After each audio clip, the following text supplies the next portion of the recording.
Man, what do I want to milk my little pecker to today? How about some nah. How about some Belle Delphine? Nah. How about some? Huh.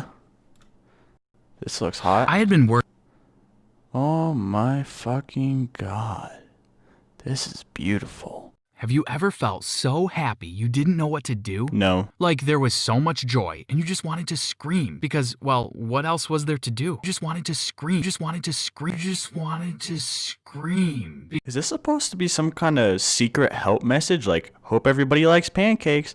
Because it sounds like some torture dungeon type shit. I was having the best Friday ever. I couldn't believe she smiled at me and gave me her number. You're telling me the best thing that's ever happened to you is someone gave you their number? Like, that's just kind of weird, man. Like, you've never just been beating your little... I've never been bold enough to go after what I want, if you know what I mean. I have no idea what you mean. But I gazed at Emma during Mr. Hellman's boring literature class. I felt a spark and an urge to just send her a note. Well, that's your fucking problem. What is this, 1960? You're gonna fucking send her a whole essay and a letter? Like, Jesus Christ, talk to the person. It said, "Hey, I can't stop staring at you." If I was a female and a guy said he couldn't stop staring at me, I think I'd have to raise my hand and ask the teacher a question. If you know what I mean. I've liked you for a while. Can I have your number? I expected her to just throw it away, but she sent one back. I feel the same way. Holy shit, guys, this is so hot. I think I'm about to... And she wrote her number at the bottom. I took out my cell phone and sent her a message right away just to make sure she wasn't kidding. She replied with a smiley face, then turned around and smiled at me, so I was sure it was her. As I walked home, I felt like dancing through the street. Well, that's one way to get hit by a car. I opened my door and shouted, "I'm home. What's for dinner?" Well, guess what? I don't need food because I'm in love. If you say you're in love before you're like 20, you're just lying to yourself. They all looked at me and rolled their eyes. "Hi, Kevin," said Gloria. Gloria and Chelsea are my older twin sisters.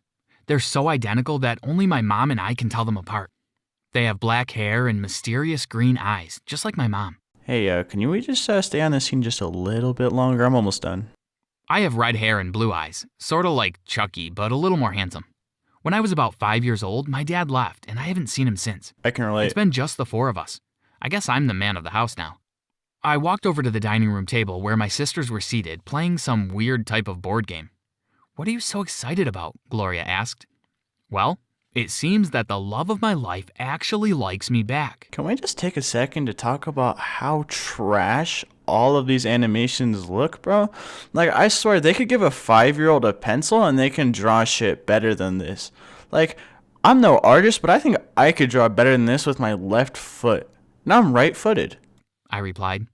"Yeah, and I'm a bowl of tomato soup," Chelsea laughed. Ooh, they fucked up the video.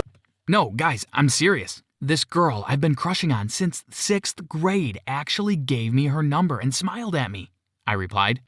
"That means nothing," scowled Gloria. At least someone in this family is realistic. They both looked upset. I tried not to read into it too much since girls are like that sometimes.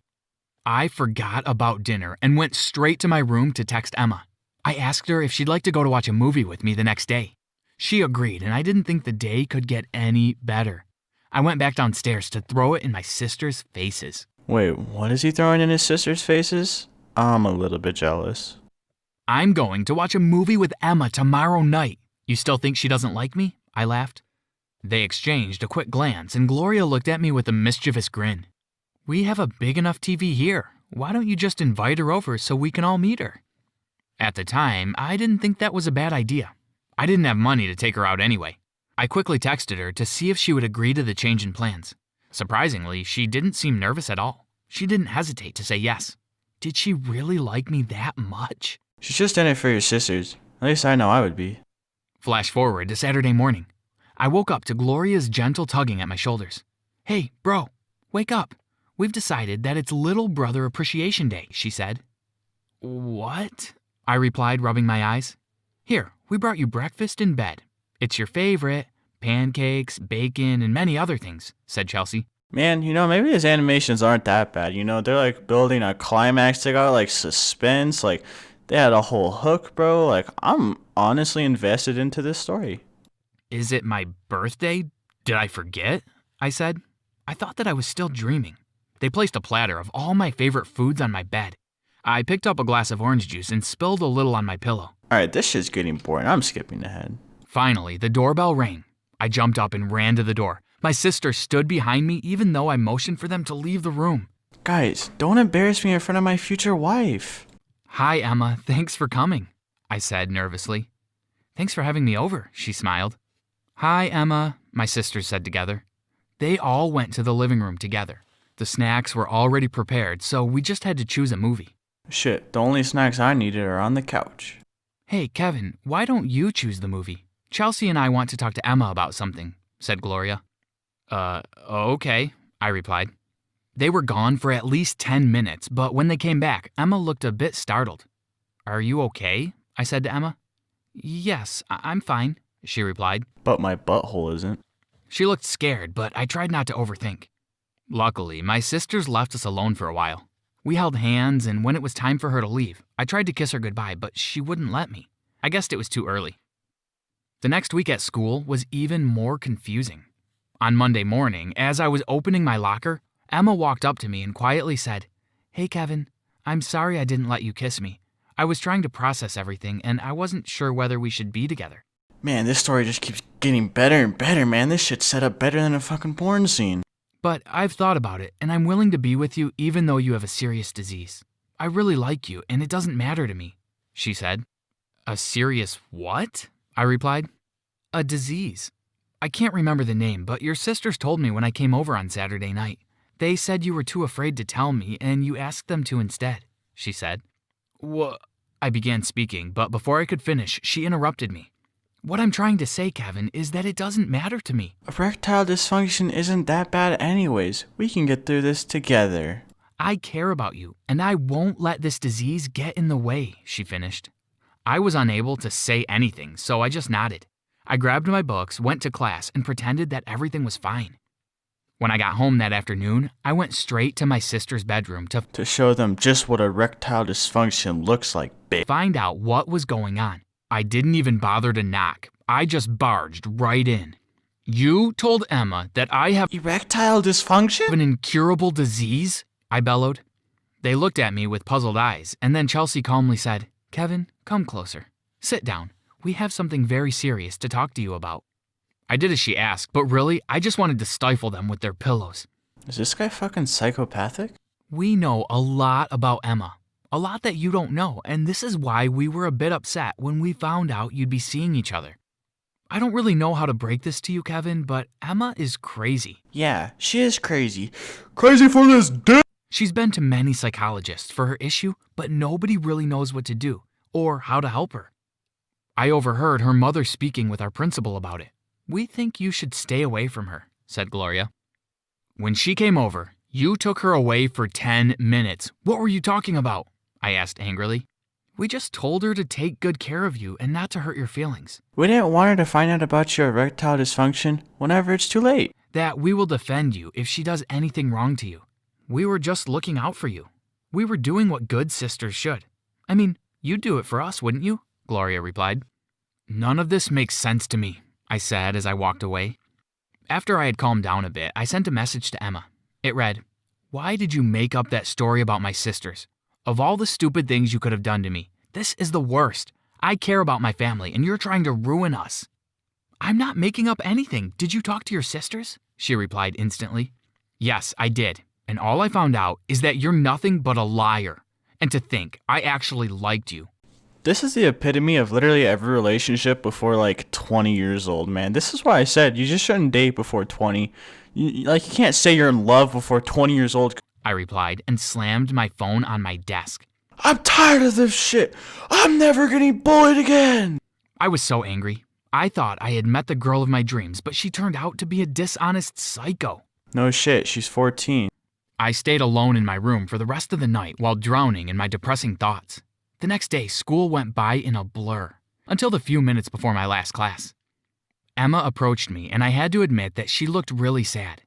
Her hair was in a mess, and she looked like she hadn't slept. Kevin, I know you don't want to talk to me, but just listen to this. She pulled out her phone and put it next to my ear. And what I heard was... It was a recording of her speaking to the twins. It went like this. Emma, why did you lie and tell Kevin I was crazy? You told me he had a disease, then you lied to make it seem like everything was wrong with me. Is he even sick? Gloria, Kevin is mine, and I'm not going to share him. I made up all these stories to stop you from becoming his girlfriend. Because I want to have sex with my brother, not you! I can tell you this now because he already believes you're crazy and wants nothing to do with you. Emma, he's your brother. What do you mean you want him?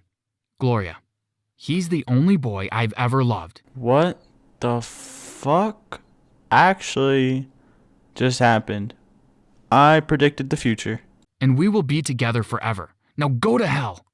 Chelsea, Kevin is mine, and I don't really want to share with you, Gloria. You're always trying to get your way. We've shared everything in the past, but I want him for myself. Kevin loves me more. I've always been his favorite anyway. Gloria, shut up. Kevin is mine. Ladies, you're fighting over the wrong man. I'm right here. The rest of the recording was distorted and noisy. It seemed like the girls had gotten into a fight and Emma left them to continue alone. I was shocked beyond belief. I couldn't think, so I dropped everything I was holding and sat on the floor. I pinched myself to make sure I wasn't dreaming. Pussy. It all made sense now. This is why they were being so nice to me. Emma calmly sat next to me. It's fine. I forgive you, but I don't think I can be with you because this situation is too messy. She stood up and walked away. That night was certainly the weirdest night of my entire life. After confronting my sisters and getting into a huge fight, my mom came between us and explained the truth. Girls, you're not allowed to love your brother because I already love him. Apparently, I was adopted and that this is why I look nothing like my family. My mom and dad took me in to raise me into the man they'd want to marry my sisters. So, it's not incest? He's supposed to fuck his sister? Okay. My father eventually realized this was a crazy idea and he left the dysfunctional family. My mom explained that because she took me in, I would have to repay her by eventually marrying the twins. What? I had lost the girl of my dreams, and now my family. Man, this guy's over here acting like he took an L, but come on now, be grateful. You lost one bitch, and you gained two. All I'm seeing is straight W's. You know what else is a W?